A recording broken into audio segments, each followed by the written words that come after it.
In this video, I'm going to show you how you can flip your videos upside down. If you found this video helpful, I'll kindly request that you support me by liking the video and also by subscribing to my channel. My name is Isaac and this is A Minute with AI. So I have here this video, and as you can see, it is an eagle, and I'd like to go ahead and flip such that this eagle in the video faces upside down. To do so, it is quite simple. Just head over to this icon, that is an edit icon, and then click on it. Under it, go ahead and click on transform, which is under videos and basic, and then click on it. And this will open quite a number of options, and among them is flip. As you can see, we have quite a number of options to flip it.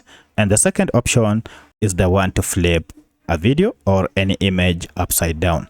So I want you to look at this. If I just click on this video will be flipped upside down.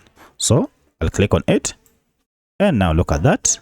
The skies that were below now are facing up, and if I flip back, you can see the skies that were above now have come back to below. So if you flip this up back and forth, you will see the video will be turned upside down.